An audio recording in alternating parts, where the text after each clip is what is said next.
최근 들어 특별히 무리한 일을 한 것도 아닌데 한밤중에 자주 잠에서 깨는 이유를 스스로에게 물어본 적이 있나요? 매일 밤 2번, 심지어 3번이나 화장실에 다녀와야 하고 그 뒤로 다시 잠들기가 유난히 어려워졌다는 사실을 느끼고 있지는 않나요? 그리고 아침이 되어 충분히 침대에 누워 있었음에도 불구하고 몸은 여전히 무겁고 머리는 멍하며 심장은 평소보다 더 빨리 뛰고 있지는 않나요? 많은 사람들은 이것을 그저 나이가 들면 자연스럽게 생기는 일이라고 생각합니다. 예순이 넘으면 예전처럼 깊이 잠들 수 없는 것이 당연하다고 말이죠. 하지만 만약 제가 말하길 이런 증상들의 상당수가 나이 때문이 아니라 저녁에 하는 어떤 해롭지 않아 보이는 습관 때문이라고 한다면 어떨까요? 대부분의 사람들이 건강에 좋다고 믿으며 아무 의심 없이 하고 있는 바로 그 습관 말입니다. 사람의 몸은 하나의 강과도 같습니다. 낮 동안에는 강물이 세차게 흐르며 우리가 받아들인 모든 것을 처리합니다. 하지만 밤이 되면 그 흐름은 느려져야 합니다. 강둑을 보수하고 강바닥을 정화하며 내부의 생명을 회복시키기 위해서입니다. 그런데 우리가 무심코 밤에도 그 강을 나처럼 흐르게 만들면 작은 손상들이 조용히 쌓이기 시작합니다. 처음에는 잠을 설칠 뿐입니다. 그 다음에는 만성적인 피로가 이어지고 혈압은 쉽게 안정되지 않으며 기억력도 점점 떨어집니다. 그리고 많은 사람들은 몸이 예전처럼 회복할 수 없을 때가 되어서야 문제를 알아차립니다. 하지만 좋은 소식도 있습니다. 오늘 제가 나누려는 이야기는 약에 대한 것도 아니고 복잡한 방법에 대한 것도 아닙니다. 잠들기 전에 아주 작은 습관 하나만 제대로 이해해도 몸이 다시 자연스러운 휴식의 리듬을 되찾고 밤중에 깨는 횟수를 줄이며 아침에 훨씬 가볍게 일어날 수 있습니다. 이 이야기를 본격적으로 시작하기 전에 아주 짧게 한 가지만 말씀드리고 싶습니다. 이런 식으로 부담 없이 이해하기 쉽게 건강 이야기를 나누는 콘텐츠가 도움이 된다고 느끼신다면 채널을 팔로우해 주시고 댓글을 남기고 구독하셔서 중장년층을 위한 콘텐츠를 놓치지 마세요. 더 알고 싶거나 제가 좀 더 자세히 다뤄주길 바라는 고민이 있다면 댓글에 숫자 1을 남겨주세요. 저는 모든 댓글을 하나하나 읽고 그 소중한 연결을 진심으로 생각합니다. 오늘 이야기에서는 예순 이후에 저녁 물 마시는 습관이 왜 조용히 잠을 망가뜨리는지, 그리고 밤중 배뇨나 지속적인 피로를 겪지 않으면서도 몸이 제대로 쉴 수 있도록 어떻게 조절할 수 있는지를 간단히 말씀드리겠습니다. 어쩌면 여러분은 깨닫게 될지도 모릅니다. 몸은 결코 여러분을 배신한 적이 없다는 것을, 다만 아주 조용한 방식으로 신호를 보내고 있었을 뿐이라는 것을요. 제 이름은 유호진입니다. 저는 30년 이상의 임상 경험을 가진 전문의로 현재 대학병원에서 근무하고 있습니다. 오랜 시간 진료를 하면서 저는 특별히 뚜렷한 병이 있어서가 아니라 이런 말 한마디 때문에 병원을 찾는 많은 노인 환자분들을 만나왔습니다. 선생님, 예전처럼 잠을 잘 수가 없어요. 처음에는 대부분 그것을 피할 수 없는 일이라고 생각합니다. 하지만 이야기를 좀 더 자세히 나눠보면 저는 한 가지 공통점을 발견하게 됩니다. 많은 분들이 거의 비슷한 저녁 습관을 가지고 있다는 점입니다. 어떤 분은 밤에 갈증이 날까봐 큰 컵으로 물을 한 잔 마시고, 어떤 분은 잠에 도움이 될 거라 생각해 허브차를 마시며, 또 어떤 분은 신장에 좋다는 믿음으로 저녁 내내 물을 나누어 마십니다. 모두 좋은 마음에서 하는 행동입니다. 그렇기 때문에 그 습관이 밤새 방광을 깨워놓고 뇌는 깊은 잠에 전혀 들어가지 못하게 만드는 원인일 수 있다는 생각을 한 번도 하지 않습니다. 저는 김도현이라는 한 어르신이 아직도 또렷이 기억납니다. 그분은 지난 3년 동안 매일 밤 최소 2번은 꼭 잠에서 깬다고 하셨습니다. 통증도 없고 열도 없었으며 검사 결과도 모두 정상이었습니다. 유일하게 매일 저녁 빠짐없이 하던 일은 밤중에 목이 마를까봐 잠자리에 들기 전에 큰 컵으로 물을 한 잔 마시는 것이었습니다. 몸을 챙긴다고 생각했죠. 그분은 이렇게 말했습니다. 설마 그게 몸을 더 지치게 할 줄은 몰랐어요. 이런 이야기들이 반복되면서 저는 깨닫게 되었습니다. 문제는 몸이 약해졌기 때문이 아니라 우리가 여전히 젊었을 때와 같은 방식으로 저녁 시간에 몸을 대하고 있다는 데 있다는 것을요. 예순이 지나면 몸은 더 이상 예전처럼 물, 호르몬, 신경신호를 처리하지 않습니다. 하지만 그 사실을 차분하고 명확하게 설명받는 사람은 거의 없습니다. 오늘 제 목적은 여러분을 불안하게 만드는 것이 아닙니다. 오히려 마음이 놓이길 바랍니다. 진짜 이유를 이해하게 되면 아주 부드러운 조종만으로도 잠은 다시 깊어지고 밤은 조용해지며 몸은 매일 밤 제대로 회복할 기회를 얻게 된다는 것을 알게 될 것이기 때문입니다. 지금 이 이야기를 들으며 고개를 끄덕이고 있다면 계속해서 들어주세요. 삶의 모든 것을 바꾸기 위해서가 아니라 그저 몸이 필요로 하는 리듬대로 쉴 수 있는 권리를 다시 돌려주기 위해서입니다. 저녁의 습관이 조용히 수면에 영향을 미칠 수 있다는 사실을 이해했다면 그 다음으로 중요한 것은 왜 예순이 넘은 이후의 몸이 우리가 일반적으로 생각하는 기준에서 아무 잘못을 하지 않았음에도 불구하고 다르게 반응하는지를 이해하는 것입니다. 많은 어르신들이 저에게 이렇게 말합니다. 평생 물을 마셔왔는데 왜 이제 와서 문제가 생기는 거죠? 이 질문은 지극히 합리적입니다. 그리고 그 답은 갑작스러운 쇠약이나 붕괴가 아니라 시간의 흐름에 따라 자연스럽게 일어나는 생리적 변화에 있습니다. 젊었을 때의 몸은 배수 시스템이 매우 유연한 집과도 같습니다. 신장은 수분을 빠르게 처리하고 방광은 압력을 잘 견디며 뇌는 잠에서 깨더라도 쉽게 다시 깊은 수면으로 돌아갈 수 있습니다. 하지만 예순 이후에는 이 시스템이 다른 방식으로 작동합니다. 그 중에서도 많은 사람들이 잘 알아차리지 못하는 중요한 변화가 바로 항이뇨 호르몬, 즉 바소프레신의 감소입니다. 이 호르몬은 밤이 되면 신장에게 지금은 휴식 시간이며 소변 생성을 줄여 몸이 회복에 집중해야 한다는 신호를 보내는 역할을 합니다. 젊을 때는 밤에 바소프레신 분비가 증가해 몇 시간씩 끊김없이 잘 수 있게 해줍니다. 그러나 시간이 지나면서 특히 예순 이후에는 이 호르몬의 분비가 점차 줄어듭니다. 그 결과 신장은 이제 충분히 쉴 시간이라는 것을 명확히 인식하지 못하고 우리가 잠들어 있는 동안에도 계속 소변을 만들어내게 됩니다. 동시에 방광은 점점 더 예민해집니다. 예전처럼 가득 차지 않아도 뇌로 신호를 보냅니다. 소변이 조금만 차도 이제 깨어야 할 시간이라는 메시지가 전달됩니다. 그리고 원래부터 수면이 얕아진 노인의 뇌는 이 신호에 쉽게 반응해 잠에서 깨어나게 됩니다. 이것이 바로 소변량이 많지 않음에도 불구하고 새벽 2시나 3시에 깨는 사람이 많은 이유입니다. 문제는 이렇게 깨어날 때 뇌가 단순히 눈을 떴다가 다시 잠드는 것이 아니라는 점입니다. 매번 잠에서 깨면 신경계는 휴식 상태에서 활동 상태로 전환됩니다. 심박수는 빨라지고 혈압은 미세하게 흔들리며 뇌는 기억 회복, 감정 조절, 세포 복구의 가장 중요한 깊은 수면 단계에서 빠져나옵니다. 이런 일이 여러 밤에 걸쳐 반복되면 침대에 누워있는 총 시간이 충분하더라도 몸에는 피로가 서서히 쌓이기 시작합니다. 많은 분들이 탈수를 걱정해 저녁에 물을 마신다고 말합니다.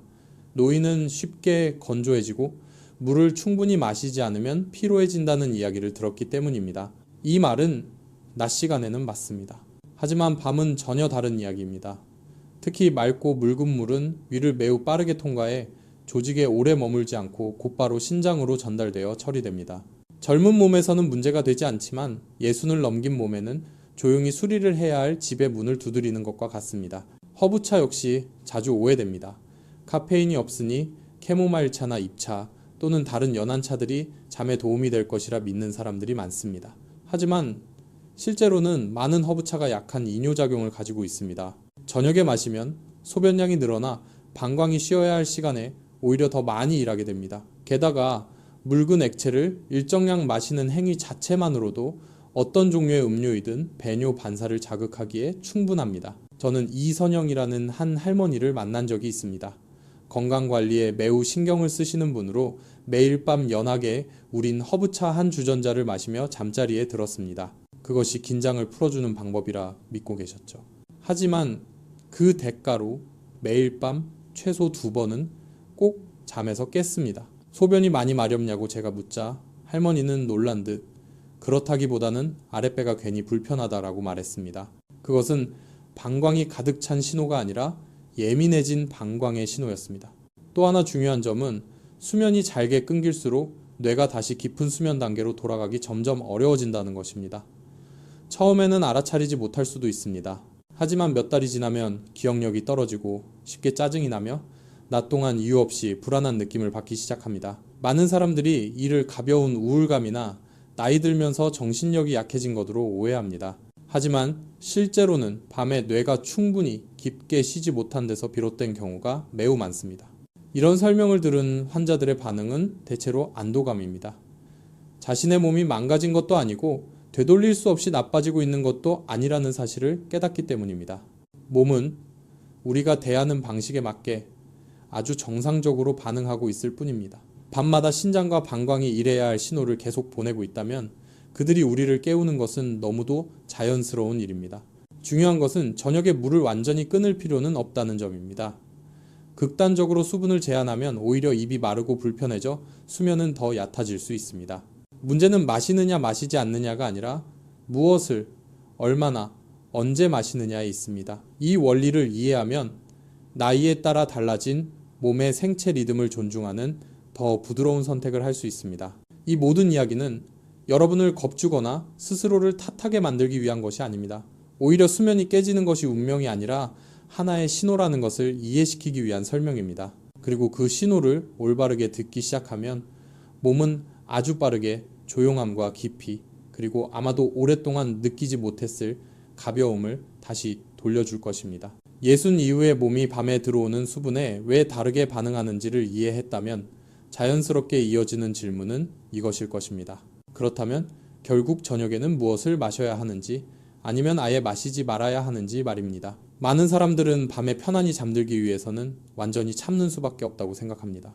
하지만 실제로 그런 방법은 오래 지속되기 어렵습니다. 입이 마르고 몸 안이 괜히 긴장된 느낌이 들거나 물을 안 마시면 신장에 안 좋은 건 아닐까 하는 걱정이 오히려 잠을 더 얕게 만들기 때문입니다. 몸이 필요로 하는 것은 수분 부족이 아니라 밤의 생체 리듬에 맞는 방식으로 올바른 종류의 액체를 공급받는 것입니다. 제가 환자들에게 가장 먼저 설명하는 원칙은 이것입니다.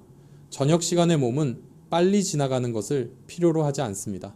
묽은 물, 연한 차, 혹은 위를 너무 빠르게 통과하는 어떤 음료든지 결국 곧바로 신장으로 가서 방광을 깨우기 쉽습니다. 몸이 원하는 것은 조직 안에 조금 더 머물 수 있고 신경계에 안전하고 이완된 신호를 전달하는 음료이지 배뇨를 자극하는 것이 아닙니다. 많은 노인분들에게 가장 부드러운 선택 중 하나는 무가당 따뜻한 견과류 우유, 특히 아몬드 밀크입니다. 이것은 유행을 따르기 때문이 아니라 밤 시간의 생리에 잘 맞는 성분을 가지고 있기 때문입니다. 아몬드 밀크에는 마그네슘과 트립토판이 들어있는데 이 두 가지는 신경계를 진정시키는 데 중요한 역할을 합니다. 마그네슘은 근육과 혈관을 이완시키고 트립토판은 세로토닌을 만드는 전구 물질로 이후 멜라토닌으로 전환되어 자연스러운 수면을 돕습니다. 따뜻하게 데운 아몬드 밀크는 위에 부담을 주지 않고 방광을 자극하지 않으며 몸 안에서부터 부드럽게 달래주는 느낌을 만들어줍니다. 저는 박정희라는 한 할머니를 만난 적이 있습니다. 그분은 수년 동안 매일 새벽 3시쯤 꼭 잠에서 깼습니다. 통증도 없고 특별히 불안해하는 것도 아니었지만 밤새 잠을 이어서 자지 못했습니다. 저녁에 마시던 물 한 컵을 소량의 따뜻한 아몬드 밀크로 바꾼 뒤 할머니는 화장실에 덜 가게 된 것보다도 잠자리에 누웠을 때 몸 안이 안정되는 느낌이 가장 놀라웠다고 말했습니다.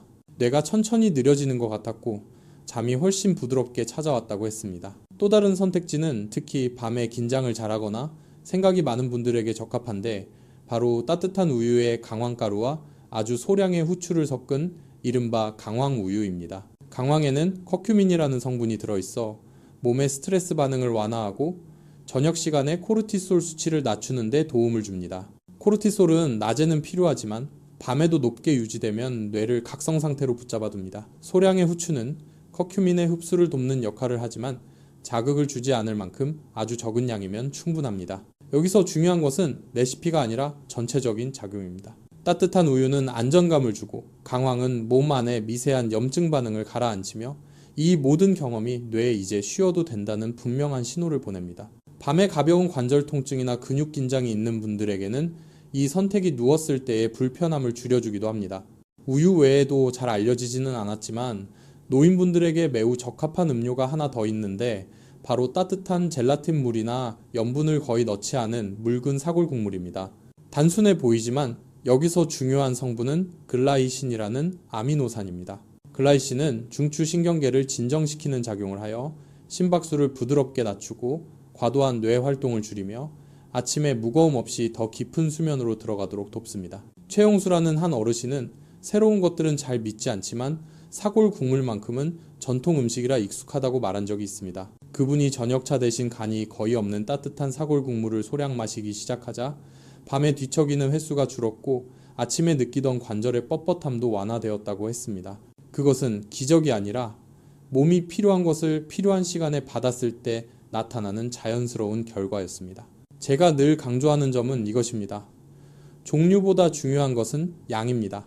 아몬드 밀크든 강황 우유든 젤라틴 물이든 저녁에 적당한 양은 보통 100에서 150ml 정도입니다. 신경계를 이완시키고 필요한 영양 신호를 보내기에는 충분하지만 방광을 채우기에는 부족한 양입니다. 서두르지 않고 앉거나 가만히 선 상태에서 차분하게 마시는 것이 텔레비전을 보며 급하게 마시거나 걱정 속에서 마시는 것보다 위와 신경계에 훨씬 더 좋습니다. 모든 사람이 같은 선택에 잘 맞는 것은 아닙니다. 어떤 사람은 우유가 편안하고 어떤 사람은 더부룩하게 느낍니다.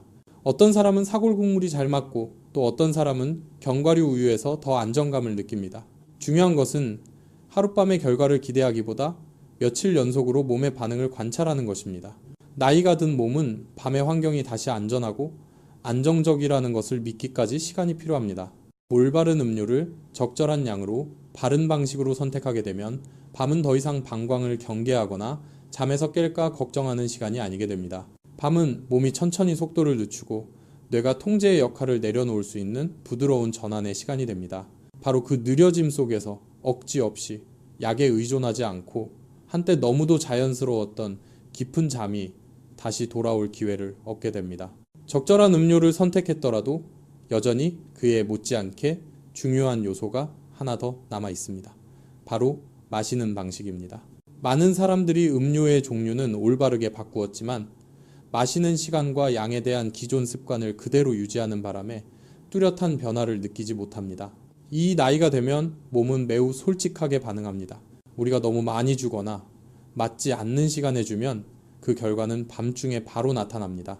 제가 환자들에게 가장 먼저 강조하는 것은 잠자리에 들기 직전에 마시지 말라는 것입니다. 무언가를 마시자마자 바로 침대에 누우면 신장은 아직 처리할 준비가 되지 않았고 방광도 적응할 시간이 없으며 뇌는 이미 오늘 밤에도 할 일이 있구나라는 신호를 받아들입니다. 가장 적절한 시간은 보통 잠들기 1시간에서 1시간 반 전입니다. 이 시간은 몸이 영양을 받아들이고 조직 속 수분을 조절하며 필요 없는 부분을 잠들기 전에 어느 정도 배출하기에 충분한 시간입니다. 마신 뒤에는 스스로에게 천천히 전환하는 시간을 주세요. 가볍게 움직이고 양치질을 하고 세수를 한 뒤 침대에 눕기 전에 한 번 더 화장실에 다녀오세요.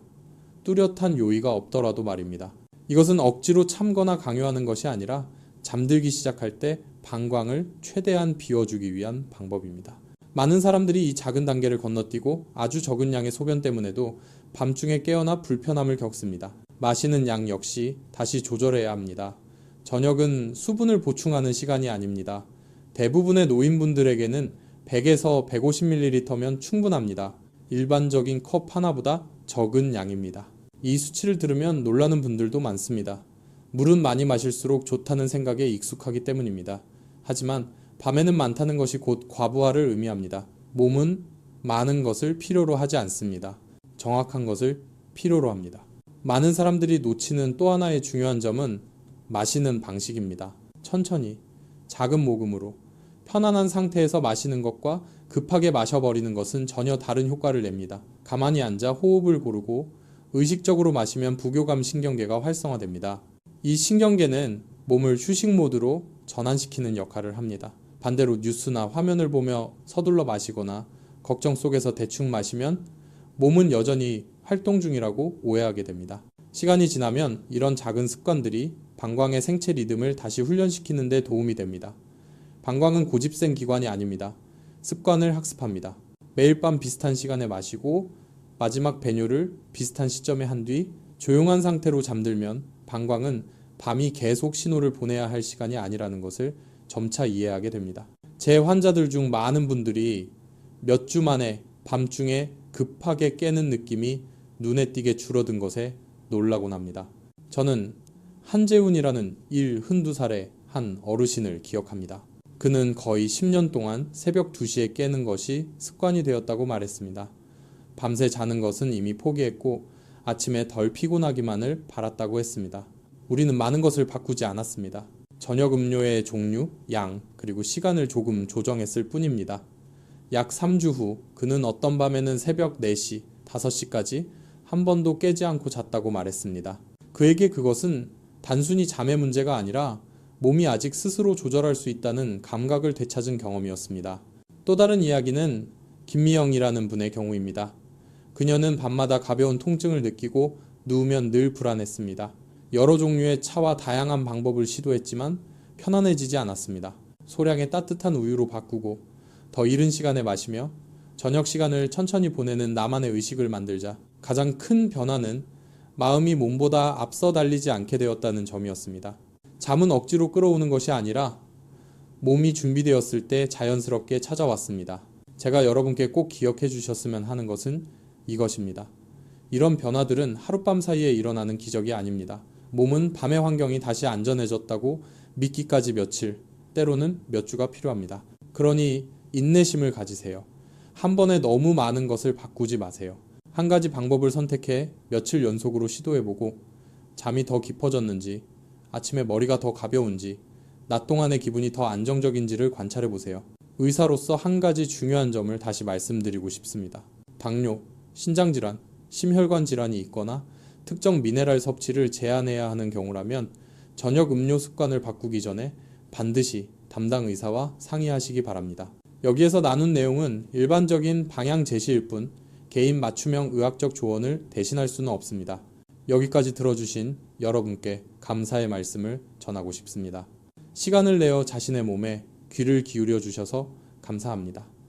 이 나이에서의 건강관리는 더 애쓰는 것이 아니라 더 정확하게, 더 부드럽게 돌보는 것입니다.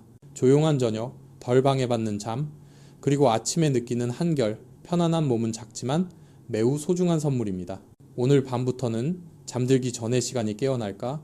두려워하는 순간이 아니라 자신을 존중하며 돌보는 의식이 되기를 바랍니다.